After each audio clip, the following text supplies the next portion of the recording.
നമസ്കാരം, എല്ലാവർക്കും ആദ്രാസ് ടിപ്സിലേക്ക് സ്വാഗതം. ഇന്നൊരു സ്പെഷ്യൽ റൈസ് റെസിപ്പിയായ ചിക്കൻ കൊണ്ടുണ്ടാക്കുന്ന ഇറച്ചിച്ചോറാണ് ചെയ്യാൻ പോകുന്നത്. ഈ ഒരു റെസിപ്പി നമുക്ക് വീട്ടിൽ സ്പെഷ്യൽ ഒക്കേഷനിലോ പെട്ടെന്ന് ഗസ്റ്റൊക്കെ വരികയാണെങ്കിലോ ഒന്നോ അല്ലെങ്കിൽ തിരക്കുള്ള ദിവസങ്ങളിലോ ഒക്കെ ഉണ്ടാക്കാൻ പറ്റുന്ന ഒരു ഈസി റെസിപ്പിയാണ്. നിങ്ങൾ ഈ ചാനൽ സബ്സ്ക്രൈബ് ചെയ്തില്ലെങ്കിൽ ഒന്ന് സബ്സ്ക്രൈബ് ചെയ്യണേ. ബിരിയാണി ഉണ്ടാക്കുന്നതിനേക്കാൾ വളരെ എളുപ്പത്തിൽ നമുക്ക് ഉണ്ടാക്കിയെടുക്കാൻ പറ്റും. ഇനി നമുക്ക് ഇറച്ചിച്ചോറ് എങ്ങനെയാണ് ഉണ്ടാക്കുന്നതെന്ന് നോക്കാം.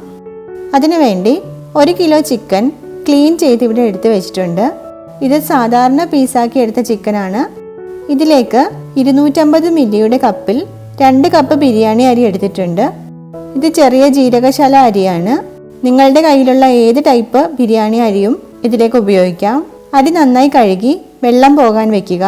ഇത് വെള്ളത്തിലിട്ട് കുതിർത്ത് വെക്കേണ്ട ആവശ്യമില്ല.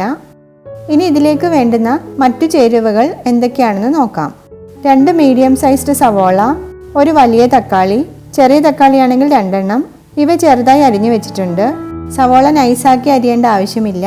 3 പച്ചമുളക്, 7-8 വെളുത്തുള്ളി, 2 ചെറിയ കഷ്ണം ഇഞ്ചി, ഇവയും എടുത്തു വെച്ചിട്ടുണ്ട്.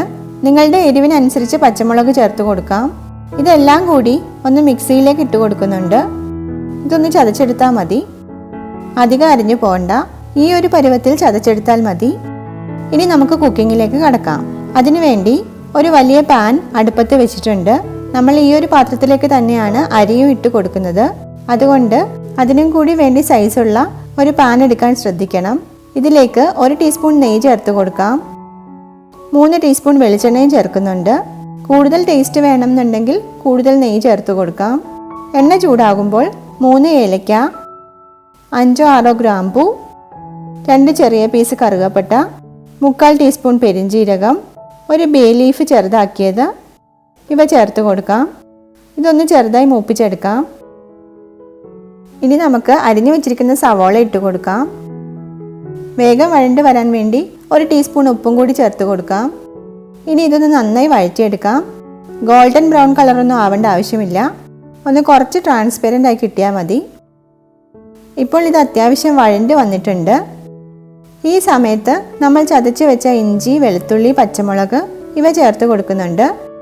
ഇതൊന്ന് പച്ചമണം പോകുന്നത് വരെ വഴറ്റുക. ഇനി നമുക്ക് പൊടികൾ ചേർത്ത് കൊടുക്കാം. 1 ടീസ്പൂൺ മഞ്ഞൾപ്പൊടി, 2 ടേബിൾ സ്പൂൺ മുളക് പൊടി, 2.5 ടേബിൾ സ്പൂൺ മല്ലിപ്പൊടി, 1/2 ടീസ്പൂൺ ഗരം മസാലപ്പൊടി, 1 ടീസ്പൂൺ ചിക്കൻ മസാല, ഇവയൊക്കെ ഇതിലേക്ക് ചേർത്ത് കൊടുക്കാം. നിങ്ങളുടെ എരിവിനനുസരിച്ച് മുളക് പൊടിയുടെ അളവിൽ മാറ്റം വരുത്താം. ഇത് പച്ചമണം പോകുന്നത് വരെ നന്നായി വഴറ്റിയെടുക്കുക. പൊടി ഇടുമ്പോഴും വഴറ്റുമ്പോഴും ഒക്കെ ലോ ഫ്ലെയിമിലാക്കാൻ ശ്രദ്ധിക്കണം. ഇനി ഇതിലേക്ക് നമുക്ക് തക്കാളി ചേർത്ത് കൊടുക്കാം. തക്കാളി ഒന്ന് ചെറുതായി വഴറ്റിയാൽ മതി. ഇനി നമുക്ക് ചിക്കൻ ഇതിലേക്ക് ചേർത്ത് കൊടുക്കാം. ഞാൻ ആദ്യം തന്നെ 1/2 ടീസ്പൂൺ മഞ്ഞൾപ്പൊടി ചിക്കനിലേക്ക് ചേർത്ത് കൊടുത്തിട്ടുണ്ടായിരുന്നു. അതാണ് ഇതിനൊരു ചെറിയ മഞ്ഞ നിറം വന്നിരിക്കുന്നത്. അത് നിർബന്ധമില്ല. ഇനി നമുക്കിത് 2 മിനിറ്റ് ഒന്ന് വഴറ്റിയെടുക്കാം.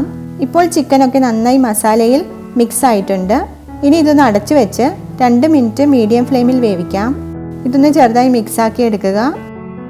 ഇനി ചിക്കനിലേക്ക് 1 പിടി ചെറുതായി അരിഞ്ഞ മല്ലിയില, 1 നാരങ്ങയുടെ നീര് ഇവ ചേർത്ത് കൊടുക്കാം. ഇതൊന്ന് ചെറുതായി മിക്സാക്കി എടുക്കുക. ആവശ്യത്തിന് ഉപ്പ് ചേർത്ത് കൊടുക്കാം. ഞാനിവിടെ 1 ടീസ്പൂൺ ഉപ്പ് ചേർത്തിട്ടുണ്ട്. എല്ലാം ഒന്ന് നന്നായി മിക്സാക്കി എടുക്കുക. ഇതൊരു 5 മിനിറ്റ് അടച്ചു വെച്ച് മീഡിയം ടു ഹൈ ഫ്ലെയിമിൽ വേവിച്ചെടുക്കാം. ഇപ്പോൾ ഒരു 5 മിനിറ്റ് കഴിഞ്ഞിരിക്കുന്നു. ചിക്കനിൽ നിന്ന് വെള്ളമൊക്കെ നന്നായി ഇറങ്ങി വന്നിട്ടുണ്ട്. ഒന്നും കൂടി ഇളക്കി കൊടുക്കുക. ഇതിലേക്ക് നമുക്കിനി വെള്ളം ചേർത്ത് കൊടുക്കാം. 2 കപ്പ് അരിയാണ് ഞാനിവിടെ എടുത്തിരിക്കുന്നത്. 1 കപ്പ് അരിയിലേക്ക് 1.5 കപ്പ് വെള്ളം എന്ന അളവിൽ സെയിം കപ്പിൽ തന്നെ 3 കപ്പ് വെള്ളം ചേർത്ത് കൊടുക്കുന്നുണ്ട്.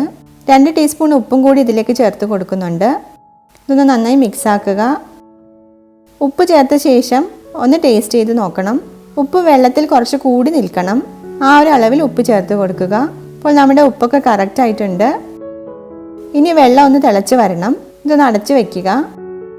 ഇപ്പോൾ വെള്ളമൊക്കെ നന്നായി തിളച്ച് വന്നിട്ടുണ്ട്. ഇതിലേക്ക് കഴുകി വെച്ചിരിക്കുന്ന അരി ചേർത്ത് കൊടുക്കാം.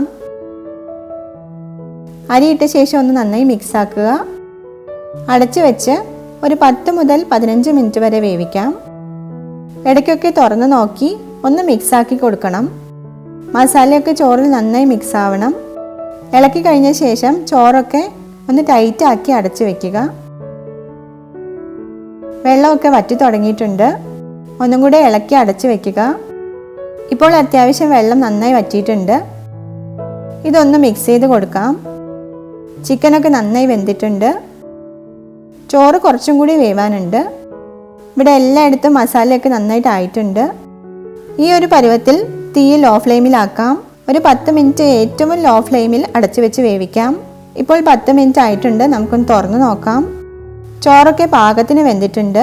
കുറച്ച് മല്ലിയില ഇതുപോലെ മുകളിൽ ഇട്ട് കൊടുക്കാം. നെയ്യ് വേണ്ടവർക്ക് ഇതിന് മുകളിൽ നെയ്യും ചേർത്ത് കൊടുക്കാം. ഇനി തീ ഓഫാക്കുക. ഇനി ഒരു 20 മിനിറ്റ് ഇത് അടച്ചു വെച്ച് സെറ്റാവാൻ വെക്കുക. ദമ്മിടുന്നതിന് പകരമാണ്. 20 മിനിറ്റ് കഴിഞ്ഞ് നമുക്കൊന്ന് നോക്കാം. ഇപ്പോൾ ഇത് നന്നായി സെറ്റായി വന്നിട്ടുണ്ട്. ചോറൊക്കെ നന്നായി സോഫ്റ്റായി മാറിയിട്ടുണ്ട്. ചിക്കൻ ഒന്ന് മുറിച്ച് നോക്കാം. നല്ല പാകത്തിന് ചിക്കനും വെന്ത് വന്നിട്ടുണ്ട്. ഇപ്പോൾ നമ്മുടെ ചിക്കൻ വെച്ചുണ്ടാക്കുന്ന ഇറച്ചി ചോറ് ഇവിടെ റെഡി ആയിട്ടുണ്ട്. ഇനി നമുക്കിത് സെർവ് ചെയ്യാം. ഇതിന് സൈഡ് ഡിഷായിട്ട് തൈര് വെച്ചിട്ടുള്ള സാലഡോ സവാളയിൽ കുറച്ച് വിനാഗിരി, ഉപ്പ് ഇവ ചേർത്തൊന്ന് തിരുമ്മി ഇതേപോലെ സാലഡാക്കി ഉപയോഗിക്കാം. ഇത് വളരെ ടേസ്റ്റിയും ഈസിയുമായ ഒരു സ്പെഷ്യൽ റെസിപ്പിയാണ്. എല്ലാവരും എന്തായാലും ഒന്ന് ട്രൈ ചെയ്ത് നോക്കുക. ഈ വീഡിയോ ഇഷ്ടമായെങ്കിൽ സബ്സ്ക്രൈബ് ചെയ്യുക. Thank you for watching.